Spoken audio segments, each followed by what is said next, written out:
Buen día con todos, con todas. Qué gusto tenerles de un programa más de economía y desarrollo. Hoy día vamos a tratar sobre coyuntura y desafíos que afrontan las mujeres en medio de la crisis del COVID-19.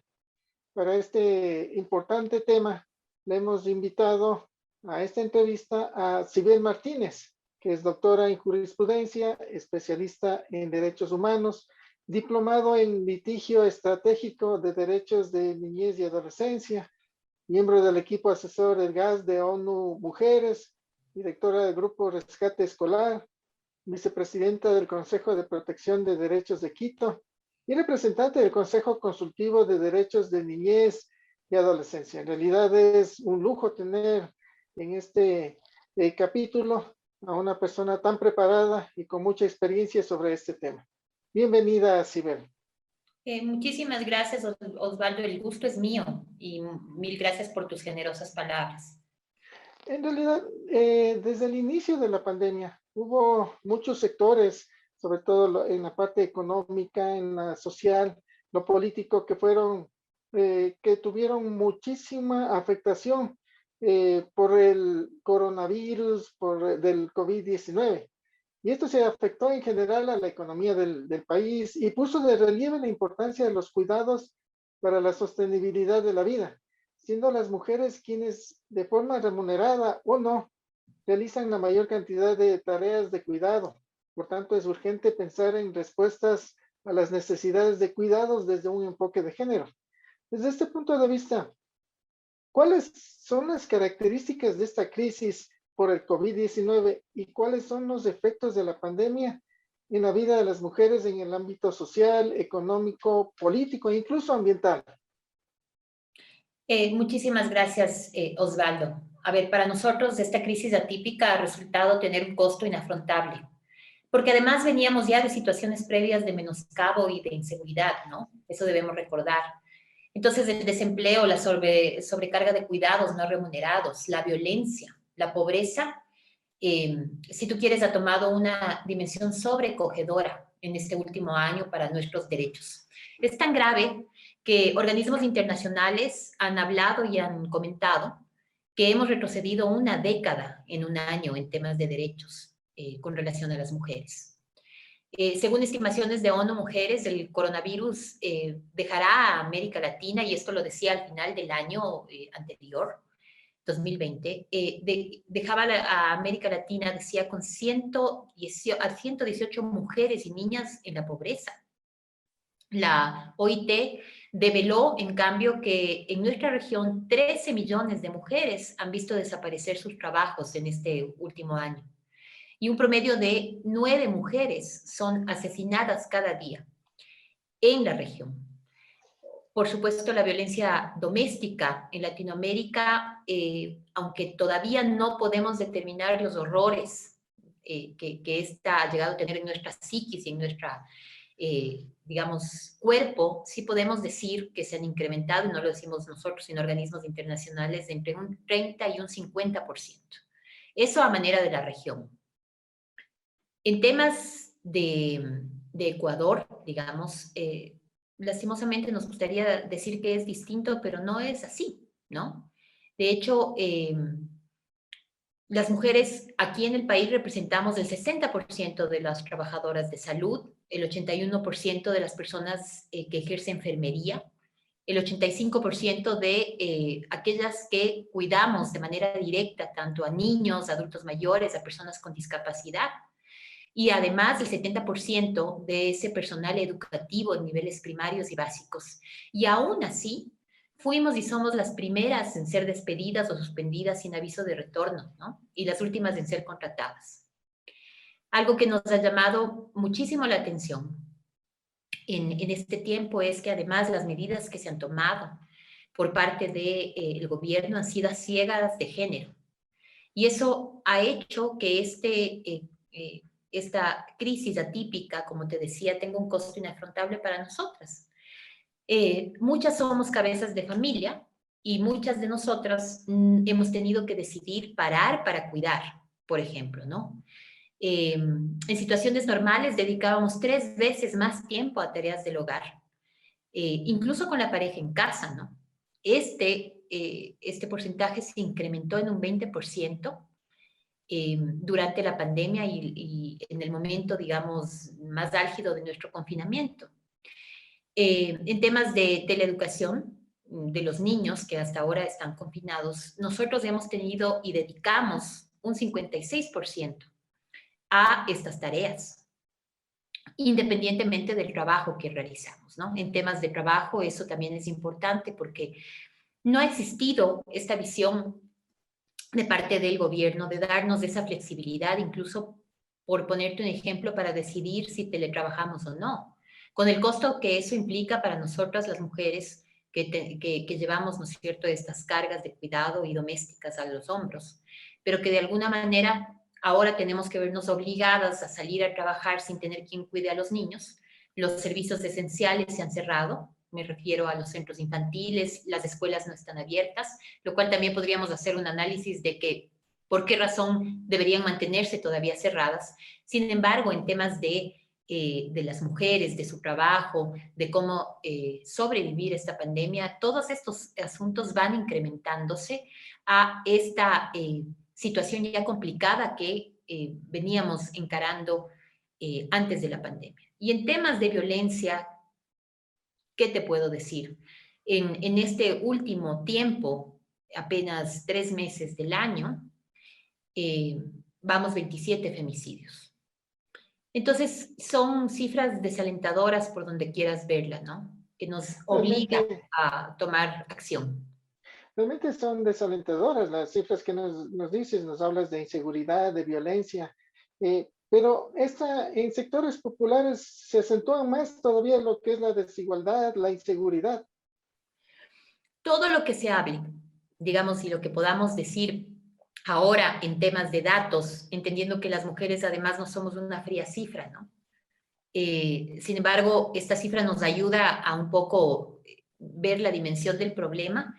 Recrudece, decía, en sectores populares, las mujeres rurales, todo, digamos, dato que se refiere a estas problemáticas y estos flagelos que experimentamos para las mujeres rurales siempre va a ser ella la más perjudicada, ¿no?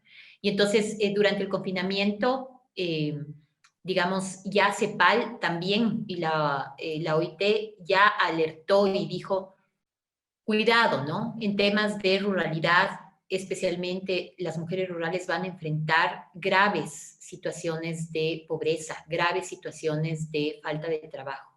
Y es algo que también aquí está sucediendo, ¿no? Y esto debería ser prioridad para determinar las políticas públicas, no solo de este gobierno que ya está de salida, pero ya para el próximo gobierno, para los candidatos, deberían darle prioridad a este tema. Yo creo que los candidatos deben mínimamente comprometerse, por ejemplo, a priorizar las agendas de las mujeres y de la niñez y adolescencia, porque si hablamos ahora de mujeres, yo te diría que el pronóstico es supremamente más reservado en temas de niñez y adolescencia, ¿no? En donde efectivamente los datos son aterradores también. Y aunque los niños no son la cara visible de este problema, te podría decir que podrían llegar a serlo, ¿no? Entendiendo que además las niñas y hablando de género, son las más perjudicadas, ¿no? Entonces, hay que hacer muchas cosas. Yo creo que el gobierno actual nos queda debiendo. En efecto, hay algunas situaciones que han recrudecido, no solamente por la pandemia, sino por esa falta de voluntad política para hacer las cosas y también de conocimiento técnico para mejorarlas. Existió antes, incluso de la pandemia, ya un recorte.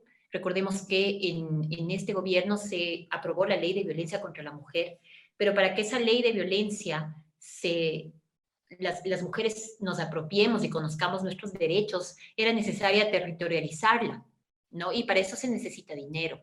Para poder prevenir la violencia, que cuesta al país más de 4.000 millones de dólares, se debe invertir y mirar además como una inversión y no como un gasto. Y son cosas que no están pasando. Todavía hay deudas pendientes en el tema de, por ejemplo, garantizar que el sistema de protección de derechos de mujeres y niños funcione. No funcionan. Falta digamos, recursos técnicos suficientes como también recursos económicos. No es posible que la ley de violencia, de prevención de la violencia haya comenzado y haya sido aprobada con 8 millones de dólares para ahora quedar en 800.000. Con 800.000 no hacemos mucho, ¿no? Y entonces todas estas propuestas quedan en un cúmulo de buenas voluntades, pero no, finalmente no llegan a materializarse porque el dinero, el recurso es insuficiente. Entonces los candidatos sí deben comprometerse a hacer, digamos, algunas cosas que además parecería ser que solo afectan a las mujeres, pero yo creo que en esta crisis tan complicada tiene que ver mucho con todos nosotros, ¿no? Y sobre todo con estos grupos de atención prioritarios tan venido a menos durante esta pandemia y que en general nuestro pronóstico creo que es reservado. Yo siempre digo, no vamos a salir de la crisis regalando un plato de comida a los ecuatorianos, como tampoco ofreciendo bonos o trabajos indignos, ¿no? Que es un poco las propuestas de campaña que hemos escuchado. Aquí hace falta políticas públicas integrales y eso es algo que todavía nos queda resonando, ¿no? Y no escuchamos esas propuestas tan importantes. Sí, lo que tú dices es cierto, o sea, se necesitan políticas públicas que sean, que abarquen todos los temas. Y realmente también es necesario ampliar el debate del Código Orgánico de Protección Integral de Niños, Niñas y Adolescentes. ¿Cómo va este debate del Código Orgánico de Protección? A ver, ahí yo particularmente tengo ciertas reservas. El documento ha sido trabajado primero sin contar con la participación activa de los niños, lo cual es un error. Dentro de los principios que rigen la protección integral de los niños está, por supuesto, contar con la participación activa y significativa de ellos. El momento en que tú no consultas a los niños qué sienten, qué piensan, qué esperan, tú estás anulando la voz de ellos y por lo tanto no está bien concebido ya desde ese momento ese código. Pero hay algunas falencias técnicas, estructurales. Es un código minorista, es asistencialista y es regresivo en derechos. Entonces, falta, por ejemplo, transversalizar enfoques de género, enfoques de interseccionalidad. Eh, no, los principios no están bien definidos y detallados, y cuando me refiero a principios hablo, por ejemplo, del interés superior del niño, tan importante, y que no es un principio que está ahí por estar, ¿no? Es decir, en ese principio se contemplan la posibilidad real de hacer valer los derechos de los niños. Visto como un derecho sustantivo, implica que todas las decisiones que tome el gobierno tienen en todas y cada una, no directamente aquellas que afectan a los niños, sino en absolutamente todas, se debe valorar el impacto que estas decisiones tienen en sus derechos, algo que tampoco ha pasado. Entonces, en general, el código tiene sus falencias. Han existido ya entidades como UNICEF, que el día de hoy ha circulado un informe en el cual se solicita que se trabaje más en este código. Eh, hay, digamos, posiciones como la nuestra y de algunos defensores de derechos que en efecto estamos pidiendo que se detenga la aprobación de ese código porque debemos comenzar a desacostumbrarnos, Osvaldo, en aprobar, en creer que una norma es buena porque tiene 2 o 3 artículos quizás salvables, ¿no? En temas de niñez y adolescencia uno tiene que ver y analizar esta norma de forma holística, integral, y además, digamos, viendo la protección de los niños como un continuo, ¿no? Que no se agota en una edad y que debe ser continuada de manera de que podamos garantizar de verdad una protección. Eso no está pasando en el código. A breves rasgos te digo porque, claro, tiene 600 artículos, pero hay algunas falencias, por lo tanto hay que seguir trabajando en ese documento. Claro, todos estos temas que tú conversas, por ejemplo, esto no solo debería quedarse como políticas públicas, sino como política de Estado. Y comentas también sobre estas deudas pendientes, sobre la ley de la violencia, prevenir la violencia, que no ha sido tomado en cuenta el criterio del niño. O sea, yo creo que son cuestiones básicas que deberían ser analizadas y ser tomadas en cuenta. Pero en este tema también, refiriéndonos también a lo de la pandemia y el confinamiento. ¿Cómo afectó el confinamiento a la niñez? Bueno, decirte, perdón, que fueron afectados grave y grandemente, ¿no? De hecho, UNICEF en un estudio realizado el otro año llegó a establecer que efectivamente al menos 710 familias iban a pasar a la pobreza extrema, multidimensional extrema, 715.000 familias. Dentro de las cuales, ¿no es cierto?, hay familias, como te comentaba, monomarentales, es decir, donde las madres somos cabezas de familia. Y en este caso en particular, hablando de pobreza multidimensional extrema, hablamos de que no tienen acceso, ¿no es cierto?, a trabajo, a salud, a educación, a protección social, y el pronóstico entonces es reservado. Pero ese no es lo único que ha sucedido con los niños. Los niños, sin tener una cifra oficial, porque lastimosamente algo que también pasa mucho en este país es que carecemos de esas cifras, nos cuesta mucho entender, llegar a conseguir esas cifras, y yo digo lo que no se mide no se mejora. Entonces, ¿cómo llegar a dimensionar este problema? Sin embargo, llegamos a establecer que hay hasta el otro año, hasta septiembre del otro año, había 1.600, casi 1.700 casos de abuso sexual de niños. Nosotros como Rescate Escolar hemos hecho un seguimiento a través de medios de comunicación, página de la Fiscalía, y hemos establecido que al menos 37 niños han fallecido en manos de quienes les deben cuidado y protección, es decir, de sus familia, ¿no? Familia nuclear o ampliada. Y eso es de verdad muy grave. ¿Qué decirte de la conexión? Creo que todos hemos visto cómo lastimosamente los niños no han podido acceder a la educación, no han tenido medios, tampoco dispositivos electrónicos, y la conectividad no ha sido pues una prioridad en el gobierno. Y entonces hay mucha deserción escolar también, o abandono escolar, eh, más, más utilizado el término, ¿no? Sin embargo, hay una situación muy compleja en los niños. 33.000 niños en situación de mendicidad en diciembre del año anterior. 23.000, como te comentaba, sin rastro en el sistema educativo. En términos de suicidio, no tenemos datos, aunque sabemos que ha existido un incremento muy grande, muy grave en la pandemia. Los niños resuenan con nuestras emociones, y lastimosamente ahora nuestras emociones pues están más, ¿no es cierto?, encaminadas a lo negativo, y lastimosamente no ha existido tampoco una política que ponga de relieve a la salud mental de toda la ciudadanía como algo importante y primordial, ¿no?, a ser tratada y cuidada. Y eso también es una deuda pendiente. Claro, lo que tú dices es totalmente cierto. Y ahora, ¿cómo estaba? ¿Cómo lo ves? ¿Cómo estaba el Ecuador en temas de derechos y equidad antes de la pandemia y hoy cómo estamos? Algo te referiste que tuvimos un retroceso, pero en específico, ¿en qué nomás hemos retrocedido y cómo estamos en la parte general también? Bueno, como te comentaba, en efecto hemos retrocedido una década en un año. Y eso es bastante grave, porque nosotros ya traíamos antes situaciones complejas, ¿no? El femicidio, cada 3 días se daba un femicidio en el país. Hoy por hoy hemos visto que en efecto se han incrementado estos datos, porque además debe haber un subregistro. Al principio de la pandemia nosotros advertimos como movimiento feminista que podían dar paso a muertes violentas como COVID o neumonías atípicas, y lo hemos comprobado, ha pasado, ¿no?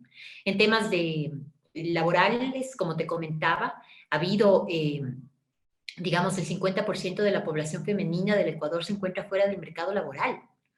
Y ya traíamos esta situación complicada, ¿no? Antes las mujeres, antes de la pandemia, percibíamos ingresos inferiores a $400, ¿sí? Hoy este valor ha disminuido. Eh, no llegamos a un salario mínimo vital. Trabajamos 6 horas menos que los hombres. Y es no porque querramos hacerlo, sino porque tenemos que dividir todos estos trabajos de cuidado y domésticos entre nuestras tareas, si es que las tenemos. Hay que acortar unas brechas digitales que ya veníamos acarreando también, en donde nosotras, las mujeres, efectivamente teníamos, digamos, más dificultad para conectarnos con la conectividad, valga la redundancia, para poder también desde ahí prestar nuestros servicios. Eso tampoco ha sucedido. Es decir, el panorama en general es un panorama bastante desolador.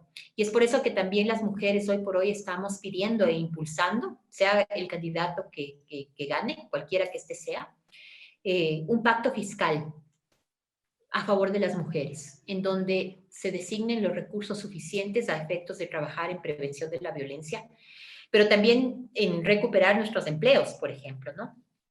O en que se nos garantice emprendimientos también, entendiendo que nosotros, las mujeres, antes de la pandemia emprendíamos mucho más que los hombres, pero no por gusto, sino por necesidad. Y ahora esos emprendimientos, muchos se han transformado incluso en mendicidad, porque las mujeres no hemos podido, digamos, sustituirlos o reemplazarlos en razón de que algunas de nosotras no tenemos esa posibilidad, ¿no? Entre el cuidado de los niños, entre las tareas domésticas y ese trabajo. Entonces es complicada la situación. En general creo que es para todos. Tú seguro coincidirás conmigo en este tema, ¿no? Es muy complicado para todos, pero sí hay que poner énfasis en los grupos de atención prioritaria. En nosotras las mujeres, del 50% de la población del país, la madre del otro 50% además, y obviamente en la niñez y la adolescencia, ¿no?